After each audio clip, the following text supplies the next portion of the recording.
Quick question, if you woke up tomorrow with $1 billion and a mad scientist on speed dial, are you getting Wolverine claws or a Black Panther suit? Don't answer yet, because I'm about to ruin your first choice with cold hard Marvel facts. Welcome to Haynes for Heroes. I'm your superhero coach, Alex Haynes, and if you're new to the superhero genre, don't worry, I got your cake. We'll dive into their origins, their strengths, their weaknesses, and in the end, we'll find out which one truly deserves the crown as the strongest metal. And trust me, by the end, you might be switching sides. Like any great Marvel character, these metals have origin stories that are just as fascinating as the heroes who wield them. In the MCU timeline, Adamantium made its debut when the Celestial, known as Tiamat, began emerging from beneath the Earth's surface. This world-ending event was stopped by the Eternals, but the result was unlike anything the world had ever seen. Part of Tiamat's massive body became solidified and now towers over the ocean, being nicknamed Celestial Island.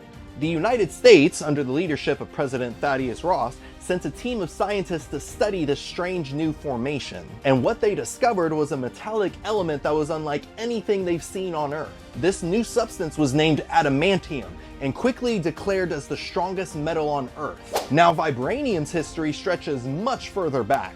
I'm talking millions of years ago. Meteorites containing what would later be known as Vibranium crashed into Earth. One of these impacts happened in the region of Africa, which would later become the nation of Wakanda. Another struck the ocean, where the Vibranium enriched the plant life around it. Humans who consumed these plants developed enhanced abilities, eventually evolving into the underwater civilization known as Talokan. So while Adamantium is new to the MCU and comes from the corpse of a god, Vibranium is ancient, extraterrestrial, and woven into the history of entire civilizations. Now that we know what they come from, let's break down what they can actually do. And since Adamantium is still very new to the MCU, I'm going to be using a lot of information from the Fox X-Men movies. In the comics and the Fox X-Men films, Adamantium isn't a natural element. It's a man-made steel alloy. It's created by mixing different chemicals together, heating it to an extremely high degree,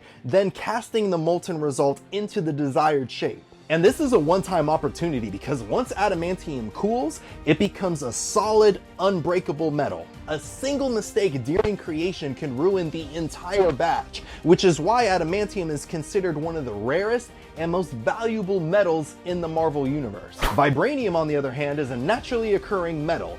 It's just not from Earth. And Wakandans mine Vibranium using Vibranium tools because no other material can cut it. However, in its raw form, Vibranium is extremely unstable. Disturb it in the wrong way and it can cause catastrophic explosions. To safely transport it, Wakandans use magnetic levitation trains, and then they fire sonic stablers at it to keep it from becoming dangerously reactive. It's a whole process. But these metals aren't just cool in theory. They're behind some of the most memorable moments in Marvel history. In Captain America: Brave New World, we see the villain Copperhead using adamantium daggers to slice through Captain America's Vibranium suit.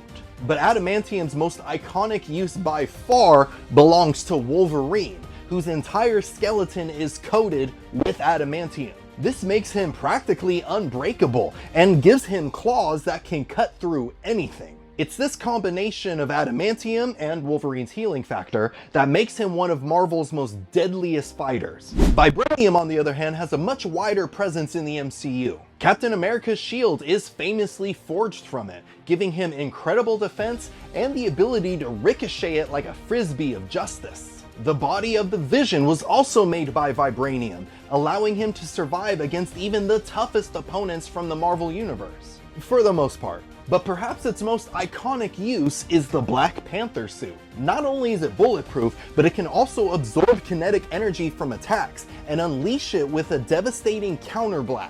And that's not even touching the countless tools, weapons, and medical advances Wakanda has created with Vibranium. It's really versatile. But let's get to the really fun stuff. How does each metal work in combat? Adamantium is all about offense. It's extremely durable and has greater cutting power than Vibranium. In the comics and films, adamantium has been shown being able to cut virtually through any substance, even vibranium on certain occasions. Vibranium, by contrast, excels at defense. It's nearly indestructible under normal circumstances, lightweight, and it completely absorbs vibrations and kinetic energy. Alright, but what are the downsides of these metals? First thing to know is that adamantium is heavy. Very heavy. It's also insanely expensive to produce and requires highly dangerous conditions to make it. In Marvel lore, prolonged exposure to adamantium can lead to adamantium poisoning, which is lethal without something like Wolverine's healing factor. And if you're fighting an enemy who has control over metal, like Magneto, your adamantium gear suddenly becomes a liability rather than an advantage. Extreme heat can also weaken and even melt adamantium, so please don't get thrown into the sun.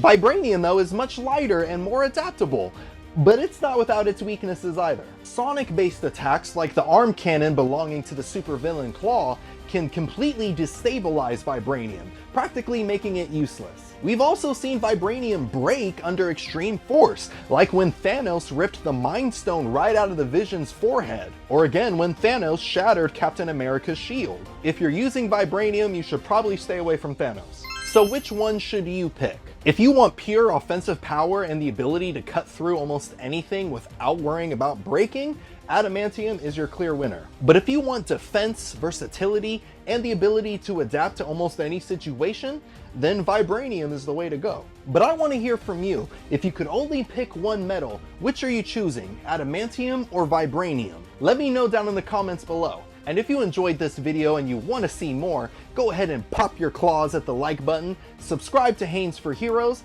and then click on the boxes right here, and I'll see you in a bit.